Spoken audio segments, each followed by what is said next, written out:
आप इस बात से परिचित हैं कि बजट के इम्प्लीमेंटेशन को लेकर हमने इस बार एक नया विचार मन में आया और एक नया प्रयोग हम कर रहे हैं। और ये अगर सफल हुआ प्रयोग तो शायद भविष्य में भी बहुत लाभ होगा। अब तक कई ऐसे वेबिनार हुए हैं। मुझे देश के गणमान्य ऐसे हजारों लोगों से बजट के संबंध में बातचीत करने का अवसर मिला है। पूरे दिन भर वेबिनार चले हैं और बहुत ही अच्छा रोडमैप, इम्प्लीमेंटेशन के लिए बहुत ही अच्छे सुझाव आप सबकी तरफ से आया है। ऐसा लग रहा है कि सरकार से ज्यादा आप लोग 2 कदम और आगे और 2 तेजी से जाने के मूड में हैं। ये अपने आप में बहुत ही सुखद खबर है, मेरे लिए सुखद अनुभव है। और मुझे विश्वास है कि आज की इस चर्चा में भी हम लोगों की कोशिश ये है कि देश का बजट और देश के लिए पॉलिसी मेकिंग सिर्फ सरकारी प्रक्रिया बनकर ना रहे। देश के विकास से जुड़े हर स्टेक होल्डर्स का इसमें इफेक्टिव एंगेजमेंट हो। इसी क्रम में आज manufacturing sector, make in India को ऊर्जा देने वाले आप सभी महत्वपूर्ण साथियों से ये चर्चा हो रही है। बीते हफ्तों में जैसा मैंने आपको बताया, अलग अलग सेक्टर्स के लोगों से बहुत ही फलदायी संवाद हुआ है। बहुत ही महत्वपूर्ण और इनोवेटिव सुझाव आए हैं। आज के इस वेबिनार का फोकस विशेष रूप से प्रोडक्शन लिंक इंसेंटिव से जुड़ा हुआ है। साथियों, बीते 6-7 सालों में अलग अलग स्तर पर मेक इन इंडिया को प्रोत्साहित करने के लिए अनेक सफल प्रयास किए गए हैं। इनमें आप सभी का योगदान प्रशंसनीय रहा है। अब इन प्रयासों को नेक्स्ट लेवल पर ले जाने के लिए और बड़े कदम उठाने, अपनी स्पीड और स्केल को बहुत अधिक बढ़ाना है। और कोरोना के पिछले 1 वर्ष के अनुभव के बाद मैं कन्विंस हूं कि भारत के लिए सिर्फ एक मौका नहीं है, भारत के लिए, दुनिया के लिए एक जिम्मेवारी है। दुनिया के प्रति भारत की जिम्मेवारी है। और इसलिए हमें बहुत तेजी से इस दिशा में बढ़ना ही होगा। आप सभी ये भली भांति जानते हैं कि मैन्युफैक्चरिंग अर्थव्यवस्था के हर सेगमेंट को कैसे ट्रांसफॉर्म करती है, कैसे इसका प्रभाव पैदा होता है, कैसे एक इकोसिस्टम क्रिएट होती है। हमारे सामने दुनिया भर से उदाहरण हैं जहां देशों ने अपनी मैन्युफैक्चरिंग कैपेसिटीज को बढ़ाकर देश के विकास को गति दी है। बढ़ती हुई मैन्युफैक्चरिंग कैपेबिलिटीज देश में एम्प्लॉयमेंट जनरेशन को भी उतना ही बढ़ाती है। भारत भी अब इसी अप्रोच के साथ बहुत तेजी से काम करना चाहता है, आगे बढ़ना चाहता है। इस सेक्टर में हमारी सरकार मैन्युफैक्चरिंग को बढ़ावा देने के लिए एक के बाद एक लगातार रिफॉर्म्स कर रही है। हमारी नीति और रणनीति हर तरह से स्पष्ट है। हमारी सोच है मिनिमम गवर्नमेंट, मैक्सिमम गवर्नेंस। हमारी अपेक्षा है zero effect, zero defect. Bharat की कंपनियां और भारत में की जा रही मैन्युफैक्चरिंग को ग्लोबली कॉम्पिटिटिव बनाने के लिए हमें दिन रात एक करना होगा। हमारी प्रोडक्शन कॉस्ट, प्रोडक्ट्स की क्वालिटी और एफिशिएंसी ग्लोबल मार्केट में अपनी पहचान बनाए, इसके लिए हमें जुटकर काम करना होगा और हमारी प्रोडक्ट यूजर फ्रेंडली भी होनी चाहिए, टेक्नोलॉजी में मोस्ट मॉडर्न होनी चाहिए, एफोर्डेबल होनी चाहिए, लंबे समय तक सस्टेन करने वाली होनी चाहिए। कोर कॉम्पिटेंसी से जुड़े सेक्टर्स में कटिंग एज टेक्नोलॉजी और इन्वेस्टमेंट को हमें ज्यादा से ज्यादा आकर्षित करना होगा और निश्चित तौर पर इसमें इंडस्ट्री के आप सभी साथियों की सक्रिय भागीदारी भी उतनी ही आवश्यक है। सरकार इसी फोकस के साथ आप सबको साथ लेकर के आगे बढ़ने का प्रयास कर रही है, चाहे ईज ऑफ डूइंग बिजनेस पर बल देना हो, कंप्लायंस बर्डन को कम करना हो, लॉजिस्टिक कॉस्ट को कम करने के लिए मल्टी मॉडल इंफ्रास्ट्रक्चर बनाने की बात हो, या फिर जिला स्तर पर एक्सपोर्ट हब्स इसका निर्माण, हर स्तर पर काम किया जा रहा है। हमारी सरकार मानती है कि हर चीज में सरकार का दखल समाधान के बजाय समस्याएं ज्यादा पैदा करता है और इसलिए self regulation, self attesting, self certification, यानी एक प्रकार से देश के नागरिकों पर ही भरोसा करते आगे बढ़ना, इस पर हमारा जोर है। हमारा प्रयास इस वर्ष केंद्र और राज्य स्तर के 6,000 से ज्यादा कंप्लायंसेस को कम करने का हमारा इरादा है। इस संबंध में आपकी राय, आपके सुझाव बहुत महत्वपूर्ण है। हो सकता है वेबिनार में उतना टाइम न मिले, आप मुझे लिखित भेज सकते हैं, हम इसको गंभीरता से लेने वाले हैं, क्योंकि कंप्लायंस का बर्डन कम होना ही चाहिए।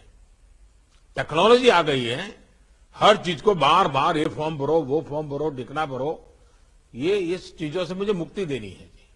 इसी प्रकार लोकल लेवल पर एक्सपोर्ट को प्रमोट करने के लिए एक्सपोर्टर्स और प्रोड्यूसर्स को ग्लोबल प्लेटफॉर्म उपलब्ध कराने के लिए आज सरकार अनेक क्षेत्रों में काम कर रही है। इससे एमएसएमईज हो, किसान हो, छोटे छोटे हस्तशिल्पी हो, सभी को एक्सपोर्ट के लिए बहुत मदद मिलेगी। साथियों, प्रोडक्शन लिंक इंसेंटिव योजना के पीछे भी मैन्युफैक्चरिंग और एक्सपोर्ट का विस्तार करने की ही हमारी भावना है।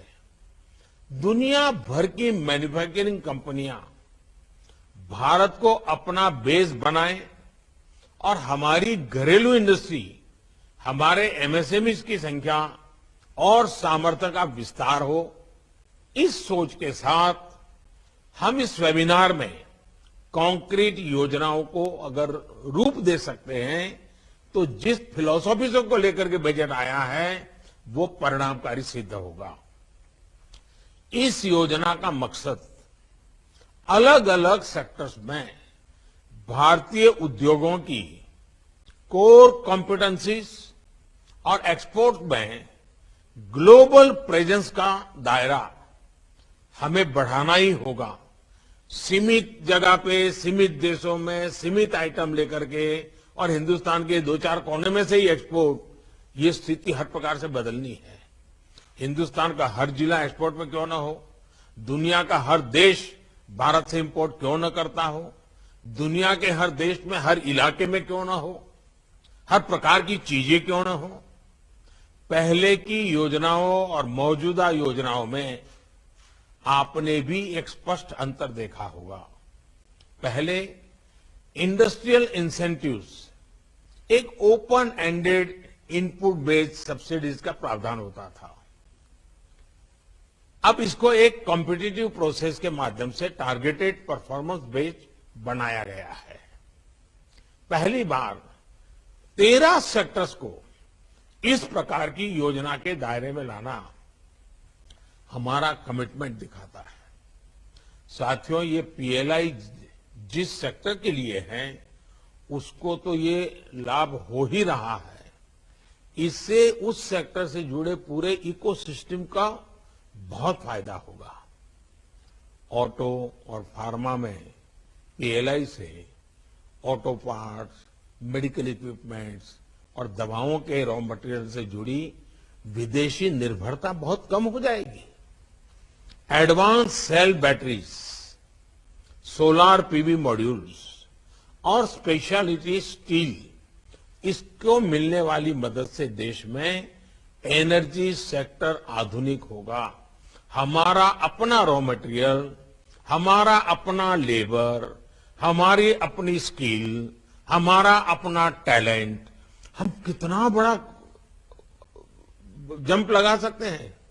इसी तरह टेक्सटाइल और फूड प्रोसेसिंग सेक्टर को मिलने वाली पीएलआई से हमारे पूरे एग्रीकल्चर सेक्टर को लाभ होगा। हमारे किसानों, पशुपालकों, मछुआरों यानी पूरी ग्रामीण अर्थव्यवस्था पर इसका सकारात्मक असर पड़ेगा, आय बढ़ाने में मदद मिलेगी। अभी आपने कल ही देखा है कि भारत के प्रस्ताव के बाद संयुक्त राष्ट्र ने, यूनाइटेड नेशंस ने वर्ष 2023 को यानी 2 साल के बाद 2023 को इंटरनेशनल ईयर ऑफ मिलेट्स घोषित किया है। भारत के इस प्रस्ताव के समर्थन में 70 से ज्यादा देश आए थे और फिर यूएन जनरल असेंबली में ये प्रस्ताव सर्वसम्मति से स्वीकार किया गया। ये देश का गौरव बढ़ाने वाली बात है।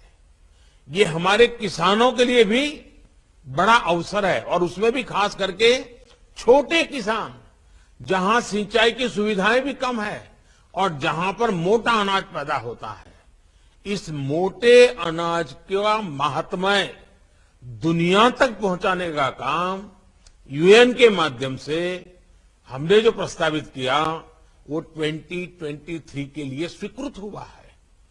भारत के छोटे किसानों को, जहां सिंचाई उपलब्ध नहीं है, ऐसे दुर्गम इलाके की खेती को, हमारे गरीब किसान को ये मोटे अनाज की ताकत कितनी है, न्यूट्रिशन वैल्यू कितनी है, उसमें वैरायटीज कितनी हो सकती है, दुनिया में ये अफोर्डेबल कैसे हो सकती है, ये कितना बड़ा अवसर हमारे सामने है। जैसे हमने योग को दुनिया में प्रचारित, प्रसारित और प्रतिष्ठित किया, वैसे ही हम सब मिलकर के, खास करके एग्रो प्रोसेसिंग वाले लोग मिलकर के मिलेट्स यानी मोटे अनाज के लिए भी सारी दुनिया में पहुंच सकते हैं। वर्ष 2023 में अभी हमारे पास समय है, हम पूरी तैयारी के साथ विश्व भर में अभियान शुरू कर सकते हैं। जिस तरह से कोरोना से बचाने के लिए मेड इन इंडिया वैक्सीन है, वैसे ही लोगों को बीमार होने से बचाने के लिए भारत में पैदा हुए मिलेट्स भी, मोटा अनाज भी, उसकी न्यूट्रिशन वैल्यू भी उतनी ही उपयोगी होगी। मिलेट्स या मोटे अनाज की पौष्टिक क्षमता पर अब हम सभी उससे परिचित है। एक समय में रसोई में मिलेट्स बहुत प्रमुखता से होते थे, अब ये ट्रेंड वापस लौट रहा है। भारत की पहल के बाद यूएन द्वारा 2023 को इंटरनेशनल ईयर ऑफ मिलेट्स की घोषणा देश और विदेश में मिलेट्स की डिमांड तेजी से बढ़ाएगी। इससे हमारे किसानों और विशेषकर देश के छोटे किसानों को बहुत फायदा होगा।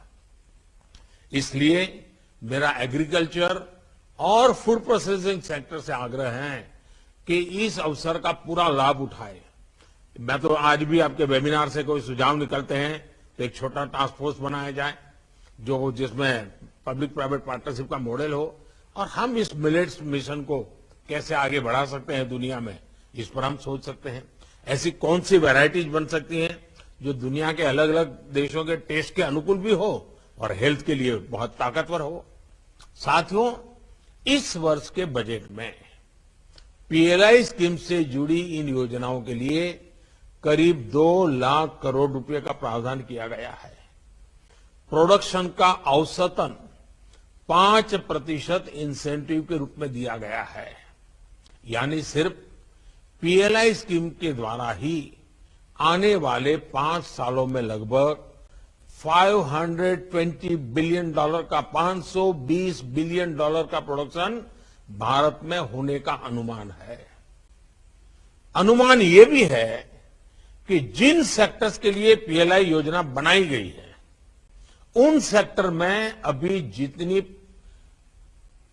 वर्कफोर्स काम कर रही है वो करीब करीब 2 गुनी हो जाएगी। रोजगार निर्माण में बहुत बड़ा असर पीएलआई योजना का होने वाला है। इंडस्ट्री को तो प्रोडक्शन और एक्सपोर्ट में तो लाभ होगा ही, देश में आय बढ़ाने से जो डिमांड बढ़ेगी उसका लाभ होगा, यानी 2 गुना फायदा। साथियों, पीएलआई से जुड़ी जो घोषणाएं की गई है उन पर तेजी से अमल हो रहा है। आईटी हार्डवेयर और टेलीकॉम इक्विपमेंट मैन्युफैक्चरिंग से जुड़ी 2 पीएलआई योजनाओं को कैबिनेट से स्वीकृति भी मिल चुकी है। मुझे विश्वास है कि इन सेक्टर से जुड़े साथियों ने इनकी असेसमेंट अब तक कर ली है। आईटी हार्डवेयर के मामले में आने वाले 4 वर्षों में करीब $3.25 ट्रिलियन रुपए के प्रोडक्शन का अनुमान है। इस योजना से आईटी हार्डवेयर में 5 सालों के दौरान डोमेस्टिक वैल्यू एडिशन अभी के 5-10% से बढ़कर 20-25% तक हो जाना है। इसी तरह टेलीकॉम इक्विपमेंट मैन्युफैक्चरिंग में भी आने वाले 5 साल में करीब 2.5 लाख करोड़ रुपए की वृद्धि होगी। इसमें भी लगभग 2 लाख करोड़ रुपए का एक्सपोर्ट करने की स्थिति हम लोग उसका फायदा उठा सकते हैं। फार्मा सेक्टर में भी आने वाले 5-6 सालों में एक प्रकार से लाखों करोड़ रुपए से ज्यादा का इन्वेस्टमेंट पीएलआई के तहत होने की संभावना हम नकार नहीं सकते हैं। बड़ा लक्ष्य लेकर के चल सकते हैं। इससे फार्मा सेल में लगभग 3 लाख करोड़ रुपए और एक्सपोर्ट में करीब 2 लाख करोड़ रुपए की वृद्धि का अनुमान है। साथियों, भारत में आज जो विमान वैक्सीन की लाखों डोज लेकर दुनिया भर में जा रहे हैं वो खाली नहीं आ रहे हैं। वो अपने साथ भारत के प्रति बढ़ा हुआ भरोसा, भारत के प्रति आत्मीयता और उन देशों का लोगों का स्नेह और बुजुर्ग जो बीमार हैं उनके आशीर्वाद, एक भावात्मक लगाव लेकर के ये हमारे जहाज भर भर के आ रहे हैं। और ये संकट काल में जो भरोसा बनता है वो केवल प्रभावी पैदा नहीं करता, ये भरोसा चिरंजीव होता है, अमर होता है, प्रेरक होता है। भारत आज जिस तरह मानवता की सेवा कर रहा है और नम्रता के साथ कर रहा है। हम कोई अहंकार के साथ नहीं कर रहे, हम कर्तव्य भाव से कर रहे हैं। सेवा परमो धर्म, ये हमारे संस्कार है। इससे पूरी दुनिया में भारत अपने आप में एक बहुत बड़ा ब्रांड बन गया है। भारत की साख, भारत की पहचान निरंतर नई ऊंचाई पर पहुंच रही है। और ये भरोसा केवल वैक्सीन तक ही नहीं है, सिर्फ फार्मा सेक्टर की चीजों तक नहीं है। जब एक देश का ब्रांड बन जाता है तो उसकी हर चीज के प्रति विश्व के हर व्यक्ति का सम्मान बढ़ जाता है, लगाव बढ़ जाता है और वो उसकी पहली पसंद बन जाता है। हमारी दवाइयां, हमारे मेडिकल प्रोफेशंस, भारत में बने मेडिकल इक्विपमेंट्स, इन सब के प्रति भी आज भरोसा बढ़ा है। इस भरोसे को सम्मान देने के लिए, इस समय का लाभ उठाने के लिए हमारी दूरगामी रणनीति क्या हो, इस पर फार्मा सेक्टर को इसी समय काम करना होगा। और साथियों, भारत पर बना ये भरोसा हर सेक्टर ने इसके सहारे आगे बढ़ने की योजना का मौका छोड़ना नहीं चाहिए, मैं आपको बताता हूं। और इसलिए इस सकारात्मक परिस्थितियों में हर सेक्टर को अपनी रणनीति पर मंथन शुरू कर देना चाहिए। ये समय गंवाने का नहीं, ये समय पाने का है, देश के लिए हासिल करना है, आपकी अपनी कंपनी के लिए अवसर है। और साथियों, ये बातें जो मैं कह रहा हूं, ये करना जरा भी मुश्किल नहीं है। पीएलआई स्कीम की सक्सेस स्टोरी इनको बिल्कुल सपोर्ट करते हैं। हाँ, ये सत्य है, संभव है। ऐसी एक success story electronics manufacturing sector की भी है। पिछले साल हमने मोबाइल फोन और इलेक्ट्रॉनिक कंपोनेंट्स के निर्माण के लिए पीएलआई स्कीम लॉन्च की थी। पैंडेमिक के दौरान भी इस सेक्टर में बीते साल 35,000 करोड़ रुपए का प्रोडक्शन हुआ। यही नहीं, कोरोना के इस कालखंड में भी इस सेक्टर में करीब करीब 1300 करोड़ रुपयों का नया इन्वेस्टमेंट आया है। इससे हजारों नई जॉब्स इस सेक्टर में तैयार हुई है। साथियों, पीएलआई स्कीम का एक व्यापक असर देश के एमएसएमई इकोसिस्टम को होने वाला है। ये मैं इसलिए कह रहा हूं क्योंकि हर सेक्टर में जो एंकर यूनिट्स बनेंगे, उनको पूरी वैल्यू चेन में नए सप्लायर बेस की जरूरत होगी। ये जो एंसिलरी यूनिट्स हैं, ये ज्यादातर एमएसएमई सेक्टर में ही बनेगी। एमएसएमई को ऐसे ही अवसरों के लिए तैयार करने का काम पहले ही शुरू किया जा चुका है। एमएसएमई की डेफिनेशन में बदलाव से लेकर इन्वेस्टमेंट की लिमिट बढ़ाने तक के फैसलों में बहुत लाभ इस सेक्टर को मिल रहा है। आज के दिन हम यहां जब बैठे हैं तो हमें आपके प्रोएक्टिव पार्टिसिपेशन की भी अपेक्षा है। पीएलआई से जुड़ने में अगर कहीं आपको दिक्कत आ रही है, अगर कुछ इसमें सुधार हो सकते हैं, जो जरूर अपनी बातें आपको लगती हैं, आप जरूर रखें, मेरे तक भी पहुंचाएं। साथियों, मुश्किल समय में हमने दिखाया है कि सामूहिक प्रयासों से हम बड़े बड़े लक्ष्य हासिल कर सकते हैं। कोलैबोरेशन की यही अप्रोच आत्मनिर्भर भारत का निर्माण करेंगी। अब इंडस्ट्री के आप सभी साथियों को आगे बढ़कर नए अवसरों पर काम करना है। इंडस्ट्री को अब देश और दुनिया के बेस्ट क्वालिटी गुड्स बनाने पर फोकस बढ़ाना है। इंडस्ट्री को fast moving, fast changing world की जरूरतों के हिसाब से इनोवेट करना होगा। आरएनडी में अपनी भागीदारी बढ़ानी होगी। मैन पावर की स्किल अपग्रेडेशन और नई टेक्नोलॉजी के उपयोग में भारत की इंडस्ट्री को और बढ़कर काम करना होगा। तभी हम ग्लोबली कॉम्पिटेंट हो पाएंगे। मुझे विश्वास है कि आज के इस मंथन से make in India, make for the world, इस सफर को आप सभी के विचारों, आप सभी के सुझावों, इससे नया बल मिलेगा, नई ताकत मिलेगी, नई गति मिलेगी, नई ऊर्जा मिलेगी। मैं फिर आग्रह करूंगा कि आपको जो भी समस्याएं आ रही हैं, रिफॉर्म्स को लेकर जो भी आपके सुझाव हैं, वो मुझे जरूर पहुंचाइए, खुले मन से पहुंचाइए। सरकार आपके हर सुझाव, हर समस्या के समाधान के लिए तैयार है।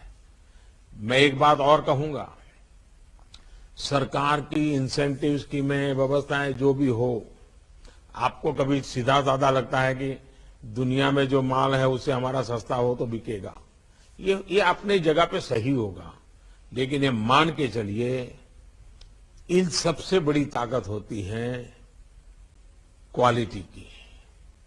हमारी प्रोडक्ट कितनी कंपटीशन में क्वालिटी में खड़ी रहती है, फिर दुनिया 2 रुपया ज्यादा देने के लिए तैयार हो जाती है। आज भारत एक ब्रांड बन चुका है। अब आपको सिर्फ अपनी प्रोडक्ट की पहचान बनानी है, आपको ज्यादा मेहनत नहीं पड़ेगी। अगर मेहनत करनी है तो प्रोडक्शन क्वालिटी पर करनी है। पीएलआई का ज्यादा फायदा, पीएलआई में और अधिक बेनिफिट मिले उसमें नहीं है। पीएलआई का ज्यादा फायदा प्रोडक्शन की क्वालिटी पर बल देने में है। इस पर भी आज की चर्चा में ध्यान देंगे, बहुत लाभ होगा। मैं आप इतनी बड़ी तादाद में इस बार जुड़ रहे हैं, आप दिन भर बैठने वाले हैं, मैं ज्यादा समय आपका लेता नहीं हूं। मेरी तरफ से आपको बहुत बहुत शुभकामनाएं हैं और इस समारोह में आने के लिए मैं हृदय से आपका आभार व्यक्त करता हूं। धन्यवाद।